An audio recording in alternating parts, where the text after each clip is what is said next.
Nothing beats the feeling of finding new music. Did I just finish filming my things I hate about books? Yes, I did. Did I switch my outfit so that I could maybe fool you guys in thinking I didn't just finish it? Yes, I did. Hi guys, welcome back to the channel. Welcome if you're new. In this video, we are going to be talking about things I absolutely love in books. There's a bunch of things I love in books, but I did narrow it down because I can't give you guys 100 things I love about books. I love books, I love reading, it makes me happy. And when these things on a book, I just eat it up. Something I love about books is slow burn, but it must have moments in the book leading up to them being together. So the slow burn only, personally, I only categorize a slow burn once it has little intentions and wanting more, but also being completely content at what has been given in those moments leading up to them being together. Does that make sense? A slow burn is just little moments on a continuous streak until they end up being together. I absolutely love that in books. Slow burn, but done correctly. Chef's kiss. Then we had dual pov. I feel like everybody loves this, seeing what's going on in the guy's head, seeing what's going on in the girl's head, having a full picture, like completely full picture. It just works, okay? What their perspective is. Guys, there's nothing more I want. If I feel like that's going to be my biggest problem once I'm in a relationship. So I'm going to want to know every single thought, everything that creeps into the mind. If it's good, bad, I'm going to want to know all of it because I want to know how you see things. I want to know your perspective. The covers of books has teasers in them. So if the book is, it just looks like a cute little cartoon book, but oh, but there is maybe a coffee mug, or there is number 13, or there is this, and there is that. And at first glance, it doesn't look like much, it doesn't seem like anything, but once you finish the book and you close the book and then you see all these little teasers on the book, I'm like, means so much more than what they led it on to be, because it's on the book, and once you first open it, it's just like, oh, okay, it's just casual, it's just on the book. But once you know what's in the book and then looking at those what happens in the book, and it's actually big moments in the book, it's so thoroughly thought through, and it's not prominent, it's not in your face, it's subtle, it's like subtle hints. As a reader, my mom looks at the book, she's like, oh, okay, that's a cool cover. I'm like, mom, no, this means that, this means this means you just, it's a reminder of those moments in the book you read. I love the jealousy trope. I don't think I would love it as much in real life, but the jealousy trope, if they go out to a party and he's like, I don't care, I don't do this, it doesn't matter, and then she's like, okay, fine, you don't care, I get that, I'm gonna dance with this stranger, and you could see not cool with it. He does not like it one bit. That's so cute because that's not controlling. That's just like, what's mine is mine. It's not controlling. I don't think it's controlling. Or it could be. Yes, go out. Go out with your friend group. Go out. I'm gonna sit home and read my book. You can go out. And if there's girls and whatnot, that's fine. I don't care. But I will be caring once I know was all over you. I'd be like, I don't like that. And I feel like it's more of a boundary I'm setting. I'm not going off onto a complete different rant. But anyway, don't let this happen again. And if he respects that boundary, we are good. If he doesn't respect that boundary, we are not that good. I love a jealousy trope. I love seeing, because that's when they realize, oh shit, this isn't just friends. This is a little bit more, because I don't like the idea with you with somebody else. I love a quote in any book. Just that in itself. I love having a quote that I could post on my story, or that is so true and real to life that it just talks to me and makes me feel less alone. It's difficult to have those in books, but I'm just like, that is so good, and it's like a life lesson in a book. But I also love a quote that is specifically to a book. I know in Love and Other Words there's a specific quote, what's your favorite word of the day? And then they speak about their favorite word of the day. I don't know, it's just so specific to the book, and it works with the book, and it just feels like you're into a little secret of theirs. So you're a third person into the secret that is just between those two.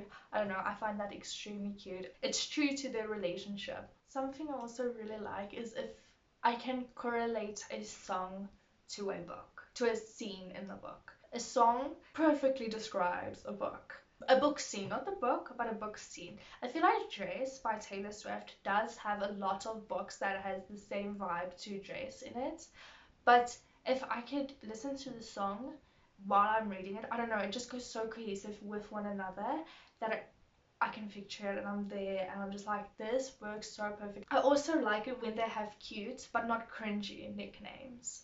Okay, some nicknames they give their significant other, I'm like, that's extremely cringy. Please don't even tell anybody that in public. But once it's something like Aaron Warner does to Juliet is call her love, I'm just like, that's the cutest thing ever. Or Alec Volkov called Ava Sunshine. I didn't like Butterfly though. Christian called Stella Butterfly.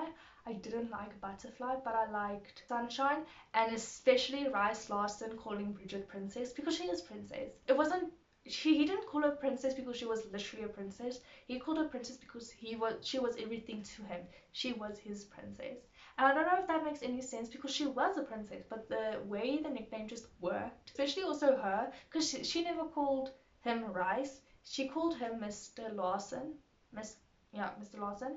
And once that changed, I don't know, that was I ate it up. I just loved that. And I think it was Twisted Lies. I talked about Twisted Lies in last week's video, but I can't really remember if it was a third act breakup or whatever. But they have moments where where it gets tough and it gets difficult, but it doesn't lead to them breaking up. It's such a difficult moment, and then every time I'm like, oh, okay, this is where they break up. But once it's a tough moment, but they're not breaking up. They're just figuring a way to go through it. I absolutely love that. I think that's so genuine. I feel like that's so sincere. It's also unexpected. Because I feel like third act breakups, like once again something I absolutely hate. Okay, they're gonna break up and then they're gonna forget about it and then they're gonna be together. But if they work through it, I don't know, it just gives the relationship more depth. Something I also really like, I like series and interconnected companion novels, interconnected standalones a lot more than I do like standalones because seeing the couple you've read about again in another book, oh, it's heartwarming. Now you also get to see it from a different perspective because you were in their minds and now you're seeing it how these two characters that you heard in that book about, but now you see it from their perspective, how they see them. I'm just like, oh, these couple, they were meant to be.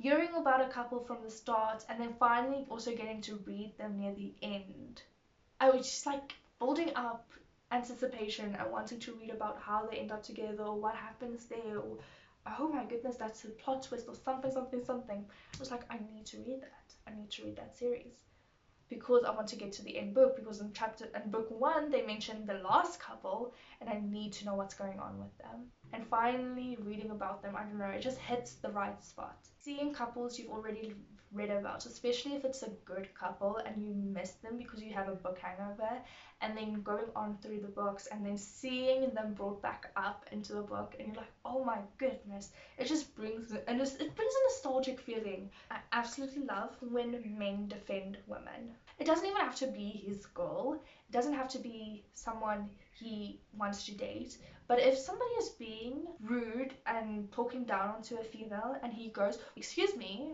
why are you talking about her like this? It's extremely hot when a guy can defend a girl. I feel like that's something I would want in a guy.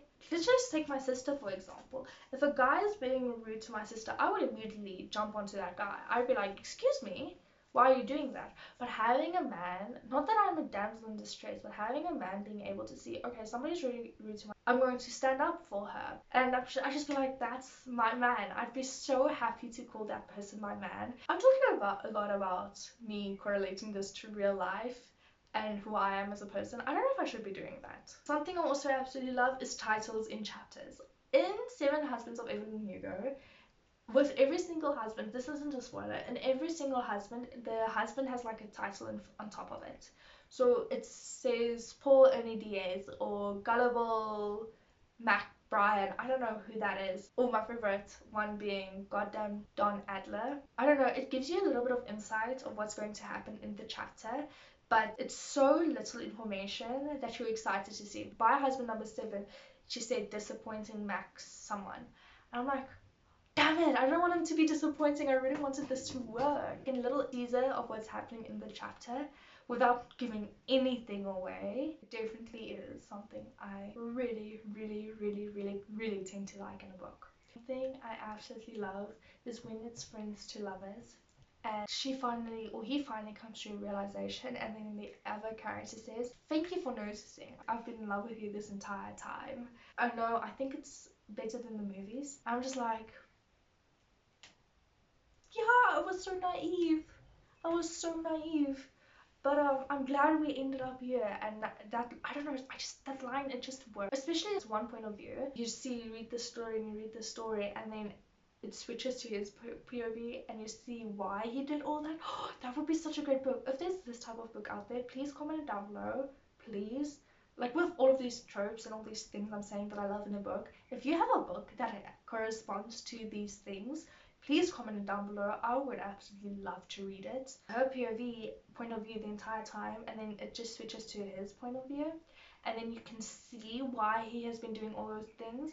And you switch back to hers, and she's like, "Oh my goodness, you've been in love with me this entire time." It's like, thank you for noticing. That's so cute.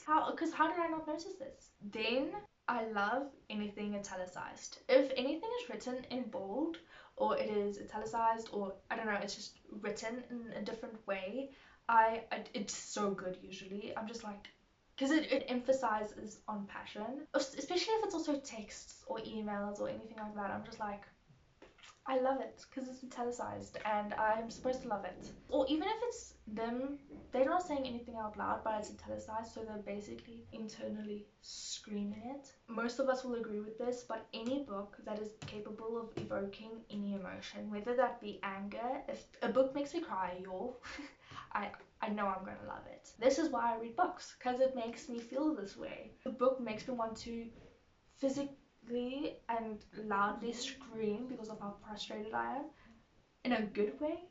It evoked emotion in me. It made me care that much that I'm verbally and physically showing emotion. I love epilogues. I love seeing, even though all epilogues are usually the same, it's them in a family and having a child and whatnot. I love seeing that. I don't know why. I know it is quite repetitive, but seeing an epilogue, especially if it's the same, I don't know, it just rounds it up.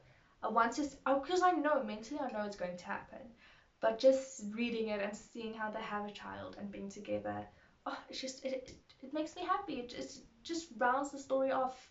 It's like looking forward into the future. If they do a different epilogue, it's like all epilogues, any epilogues in general, I absolutely love it. I think, I don't know how to explain it. It just something it just feels completely cut off.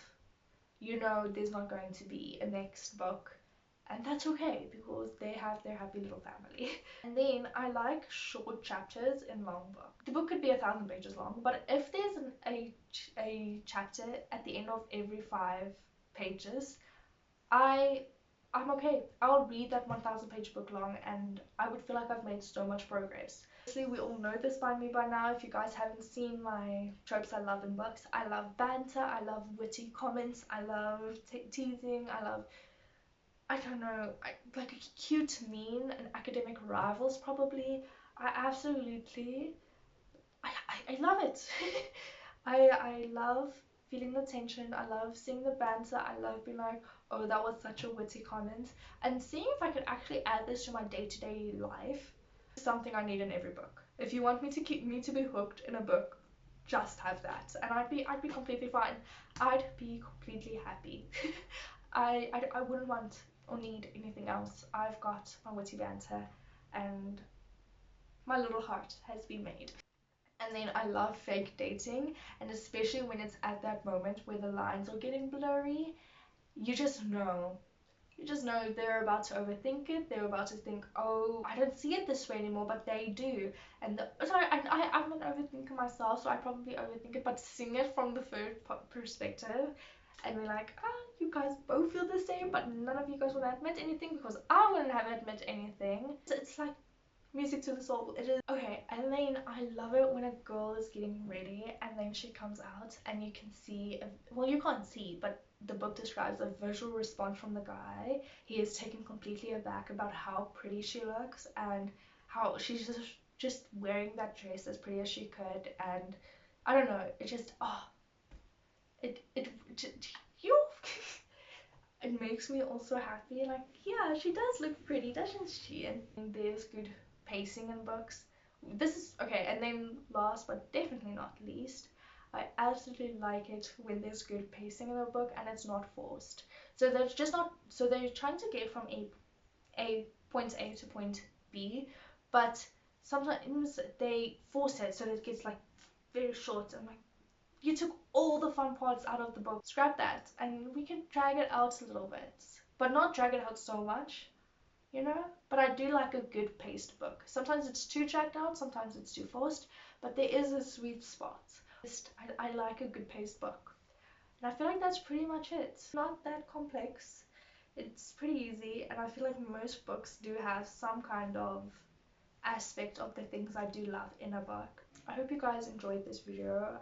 I had fun filming this video, and I'll see you guys all in the next one. Goodbye, guys.